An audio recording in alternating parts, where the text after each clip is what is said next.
సుమన్ ప్రేక్షకులకు స్వాగతం. అనేక రామాయణాలను ఔపోసన పట్టి రాసినటువంటి శ్రీరామ చరితాంబుది.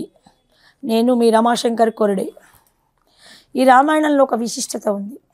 ఎన్నో రామాయణాలు ఎన్నో సాహితీ ప్రక్రియలుగా వచ్చాయి. వ్యాసవ వాల్మీకి మహాముల నుండి సంస్కృతంలో విరచితమైనటువంటి రామాయణం శ్రీమద్ రామాయణం.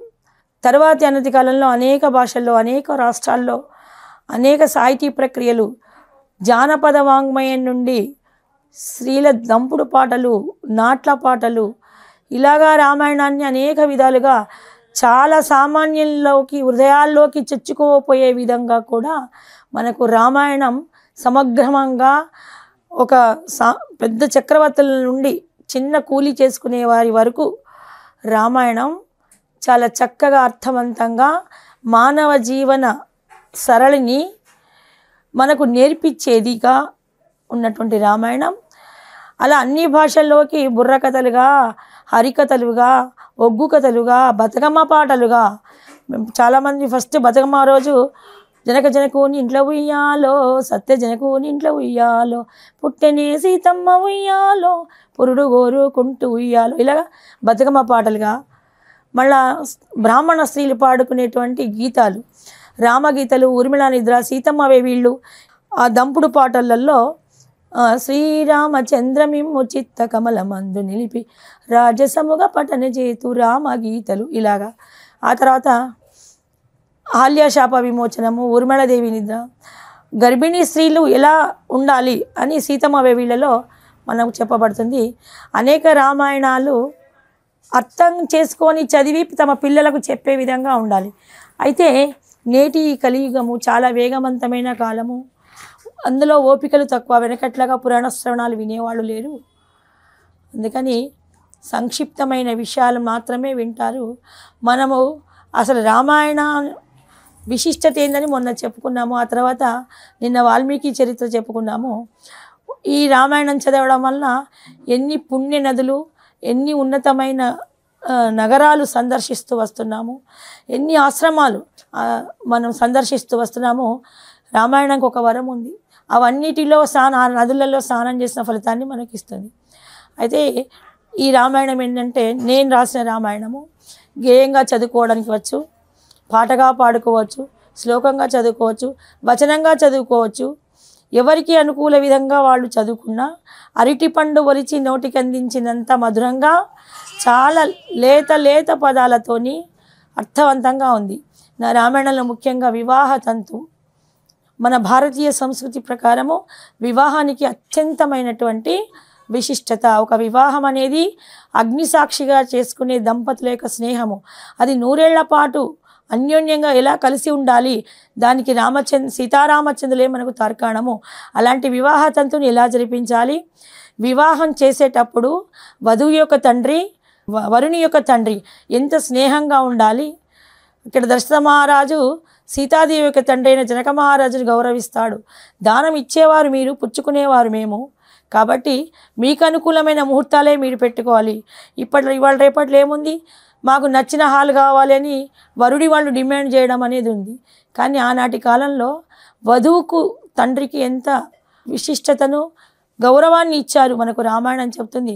అలాగే అమ్మాయి అత్తగారింటికి వెళ్ళినప్పుడు ఎలా మసులుకోవాలి, అత్తగారింట్లో అడ్డదిడ్డంగా ఎలా పలకకూడదు, ఎలా సంచరించకూడదు, ఇవన్నీ కూడా జనక మహారాజు యొక్క భార్య సునేనాదేవి తమ కూతుళ్ళైన సీత, ఊర్మిళ, మాండవిక, శృతకీర్తులకు తల్లి బోధలు అనే టాపిక్లో వస్తుంది.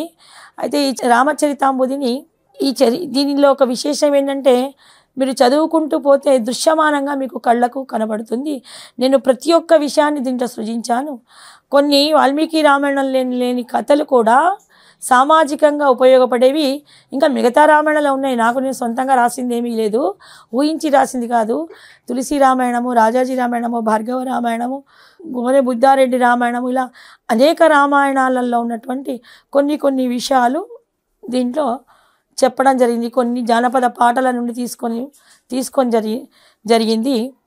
అయితే ఈ రామాయణాన్ని ఇంట్లో ఉంచుకుంటే దోషాలు హరించబడతాయి. మనకి ఏదైనా జాతక రీత్యా ఉన్నటువంటి గ్రహ దోషాలు, ఎవరికైనా ఇల్లు కట్టుకోవాలని ఉంటుంది. ఎంత ప్రయత్నించినా డబ్బు కూడబెట్టుకున్న డబ్బు ఇంకా వేరే ఏదో వ్యాధులకు ఖర్చు అయిపోవడము, హాస్పిటల్ ఖర్చు రావడము, ఇల్లు కట్టుకోలేకపోవడం. ఒక్కసారి శ్రీరామ చరితాంబుధిని కొని 7 రోజులు గురువారం చదివి ఇంట్లో పెట్టుకొని మీ దైవ మందిరంలో, మీ ఇంట్లో దైవ మందిరంలో పెట్టుకోండి.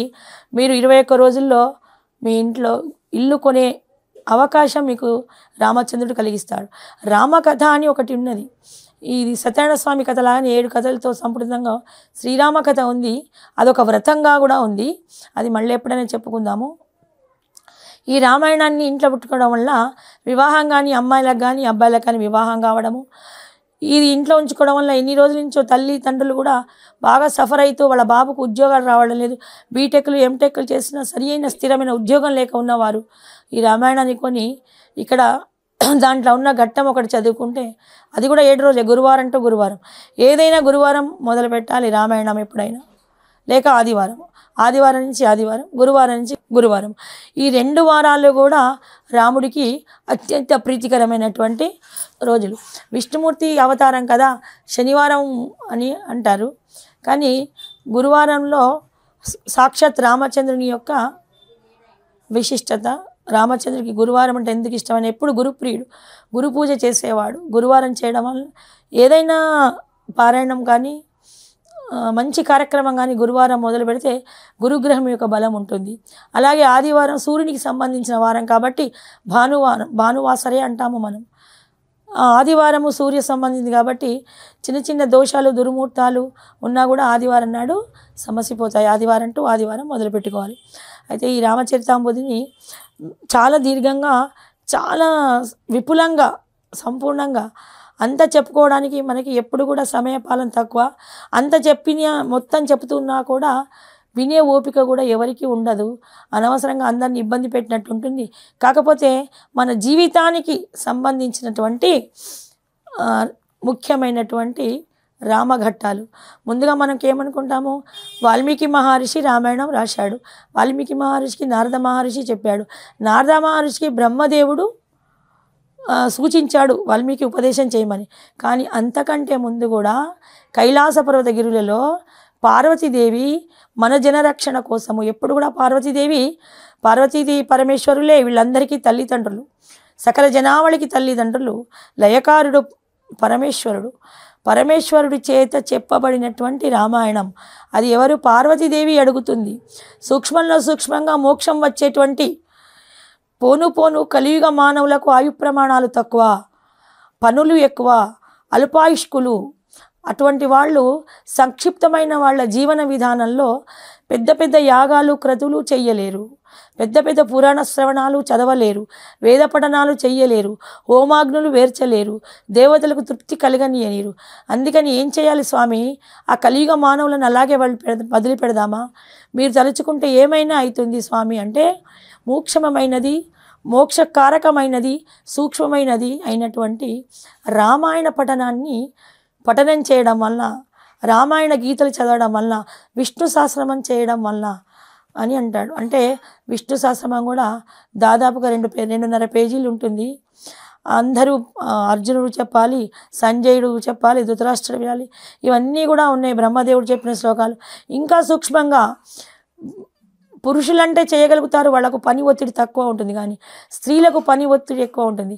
ఆ స్త్రీలకు సూక్ష్మంగా చెప్పండి స్వామి అంటే ఇంత విపులంగా ఉంది. అంటే కేనోపాయేన లగున విష్ణునామ సహస్రకం అనే శ్లోకం ద్వారా చాలా సూక్ష్మంగా చెప్తాడు పరమశివుడు. ఇది మనకు పరమశివుడు ఉపదేశించినటువంటి మహామంత్రము. శ్రీరామ రామ రామేతి రమే రామే మనోరమే సహస్రనామ తత్తుల్యం రామనామ వరాననే 24 రామాలు వస్తాయి. ఇటువంటి ఈ రామ స్తోత్రం చదవడం వల్ల దీన్ని 2 సార్లు చదవాలి. 2 సార్లు చదవడం వల్ల విష్ణు సహస్రనామ చేసిన పారాయణ ఫలితం సంపూర్ణంగా వస్తుంది. ఒక్కసారి రామ అంటే సకల పాపాలు పోతాయి. అటువంటిది శ్రీరామ రామ రామేతి రమే రామే మనోరమే సహస్రనామ తత్తుల్యం రామనామ వరాననే అని 3 సార్లు చదివామంటే 3 కాలాలు, ప్రాతకాలము, మధ్యాహ్న కాలం, సాయంకాలం అనుకొని ఒకే కాలంలో ఏకకాలంలో 3 సార్లు చదివి ఏ పని మొదలుపెట్టినా విద్యార్థులు అయితే తమ పరీక్షలు బాగా రాయగలుగుతారు. ఉద్యోగులైతే చాలా క్షేమంగా వెళ్ళి క్షేమంగా ఇల్లు చేరగలుగుతారు. ఇల్లాళ్ళైతే తమ పిల్లలకు భర్తలకు సుభోజనాన్ని అందించగలుగుతారు. తమ పిల్లలు భర్త ఇంటికి క్షేమంగా వచ్చేందుకు ఈ పూజలో ఈ శ్లోకము చాలా ఉన్నతోన్నతంగా మీకు సహకరిస్తుంది అని పార్వతీదేవి మనలాంటి జనుల కోసము పరమశివుణ్ణి వేడి ఇటువంటి ఈ శ్లోకము సాక్షాత్ పరమశివుడే ఉపదేశించినటువంటి మహా ఓంకారప్రదమైన మంగళప్రదమైన శ్రీరామస్తుతి అన్నట్టు. అయితే అప్పుడు అడుగుతుంది, ఈ రామాయణ కథను మనకు పరమేశ్వరుడు ఇస్తాడు.